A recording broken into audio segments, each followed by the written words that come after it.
Whet your palate. True or false, we can store up treasures in heaven. Yes, yes, you can. A little nebulous as to how exactly you do that, but you can. 2, tomorrow will worry about itself. What do you think? Yeah, it will. It will worry about itself. It is sometimes impossible to recognize false prophets.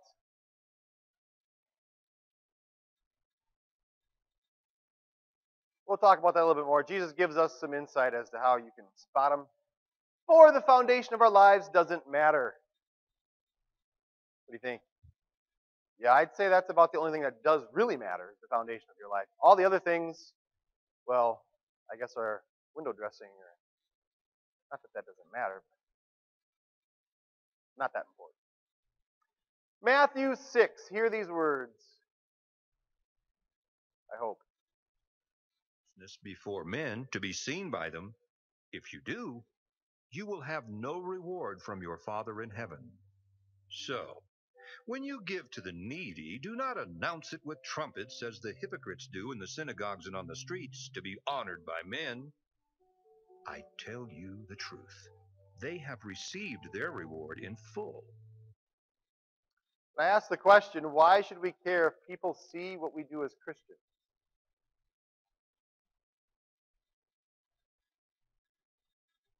It does minister to them, and it's kind of a trick question because a better question should be, why shouldn't we care what people see us do as Christians? You're right, it does matter. For their salvation, absolutely. But the purpose behind these verses, the problem that Jesus was addressing was that people would show up in church and say, this is a $1,000 bill. Bam! In the offering plate. That's right, Liam. And walk away. Yeah, that's bad. We're not doing this for show. None of this is. And so if that is your motivation so that other people will see you, maybe, reconsider. You've already received your reward in full. Who you're doing this for, yourself, obviously. It's not for God. So that's just the caution that Jesus offers us. And on prayer, verse 7. And when you pray, do not keep on babbling like pagans, for they think they will be heard because of their many words. Why does God hear our prayer?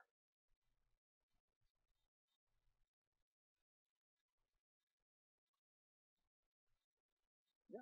He said he would, for Jesus' sake. Do you know what that is in that person's hand? Rosary. What's the purpose of the rosary?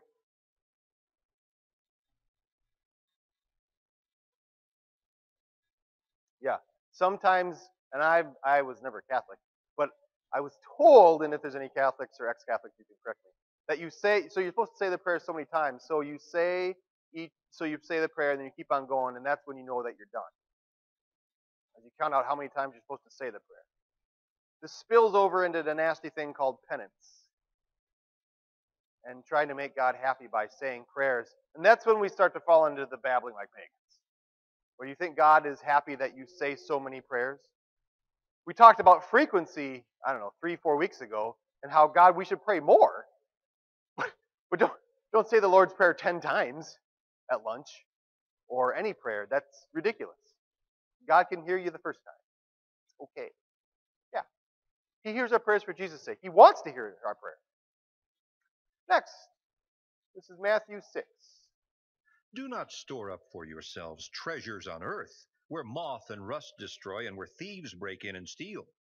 But store up for yourselves treasures in heaven, where moth and rust do not destroy, and where thieves do not break in and steal.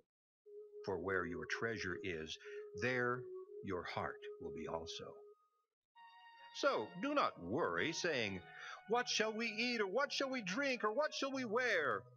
For the pagans run after all these things, and your heavenly Father knows that you need them. But seek first his kingdom and his righteousness, and all these things will be given to you as well. Therefore, do not worry about tomorrow, for tomorrow will worry about itself. Each day has enough trouble of its own. Was in fact the quote. Tomorrow will worry about itself. So let's run through this. Kind of dovetails with the sermon nicely. Number 3, which of the following is in agreement with what Jesus says in the last half of chapter 6, the words I just shared with you? What do you think? Let's go one by one. The first one. Remember, everything on this earth is only temporal. Is that in agreement or not agreement? True or false? Is that a true statement? True. That's right. Yeah. Your car will rust eventually. I'm sorry. I'm in denial. I have a 1998 Honda Civic. I think it'll last forever. Probably won't. My wife probably wants to throw it away, but yeah. At some point, we're going to have to break down and get a new one. Next, you don't have to plan ahead. God will take care of you. What do you think? Is that what he's saying? Yes, Jeff? Yes, and that's not a bad answer. What are the two things that are warring against each other in your mind?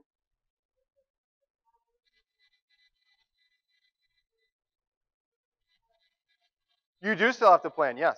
In fact, I was talking to a child of our congregation who was in college, and they talked about the meal plan their freshman year and how they ate through their whole meal plan 2 months early. And so for those last 2 months, it was, I don't know, what do college kids eat again? Yeah, so did God provide for that person? Yeah, they just ate up all their food early.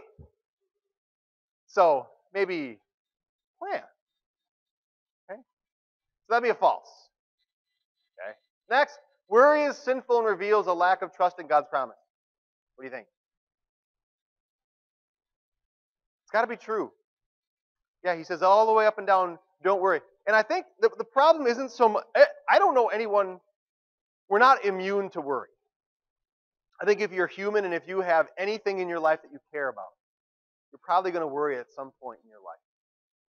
The challenge for the Christian is to always give that away. And again, I would say God blesses us with problems sometimes. So we do focus all of our trust and care on Him. And it's hard to see problems in that way, but those can be a blessing. That's true. Last one, make your relationship with God your priority and be at peace. Is that what he's saying? Yeah, absolutely. Nothing to it, right? It can be hard. And yet somebody asked me the secret of happiness. Godliness with contentment is a great gain. God promises to give you everything you need. And even people who get everything that they want are rarely happy, in my opinion. Because you can never have enough then. All right, next one. Do not judge, or you too will be judged.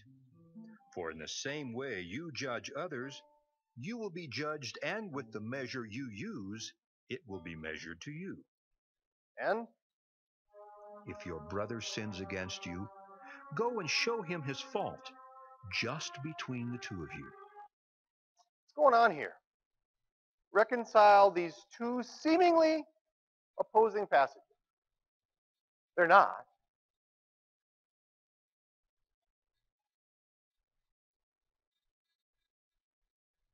Yeah, absolutely. The second one is the start of church discipline, and I think we're going to get into this. I don't remember if it's next week. I have to look at my own schedule. If it's next week or the week after, but yeah, church discipline or pointing out someone else's sin is a huge act of love, and it's not fun. And so the second one, you're doing to help someone. The first one, you're just being mean. Yeah. And I guess is the purpose behind it. One is in love and one is not. So, any question on that? Because it's kind of a big deal. Next. Enter through the narrow gate, for wide is the gate, and broad is the road that leads to destruction, and many enter through it. But small is the gate, and narrow the road that leads to life, and only a few find it. Watch out for false prophets. They come to you in sheep's clothing, but inwardly they are ferocious wolves. By their fruit you will recognize them. Why does Jesus call false prophets ferocious wolves?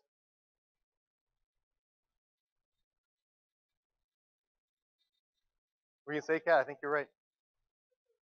They eat your soul. That's not that far off. Yeah, this involves your eternity. Can you imagine anything more destructive than ruining someone's eternity? That's about as bad as it gets. Jesus is not overstating it when he says that. How can we spot false teachers? They can be sneaky. What do you think? They're fruits. So do they grow apples or pears? Which one's the bad one, Nate?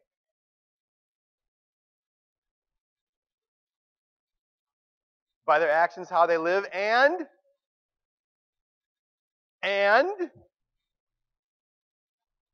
here you go, what they teach others. That's what we're after, yes. So, do you think it would be that difficult?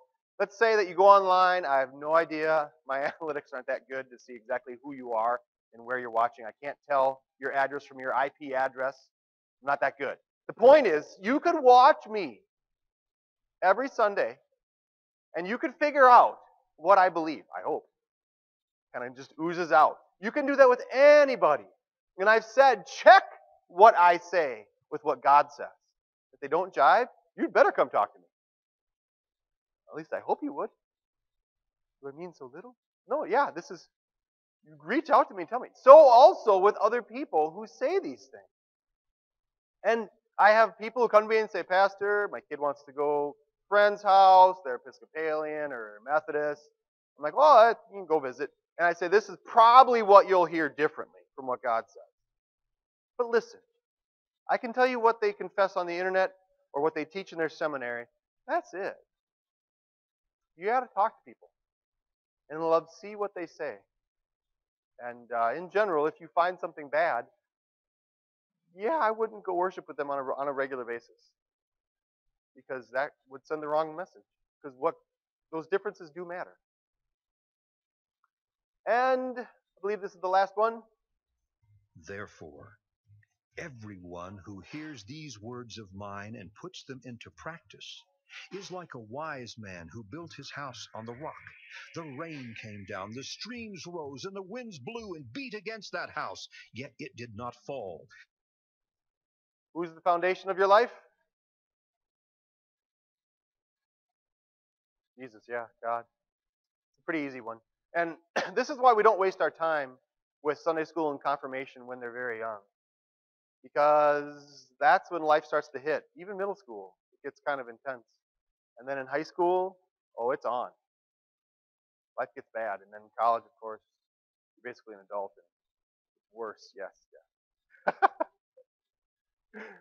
All right. Any questions at all on the Sermon on the Mount?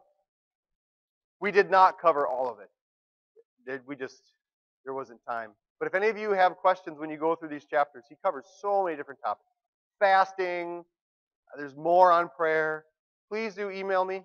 I'll be happy to answer any questions you might have. Hearing none, please say this prayer with me together. Lord, forgive us for the times we have done the right thing for the wrong reason. May we always live to your glory alone.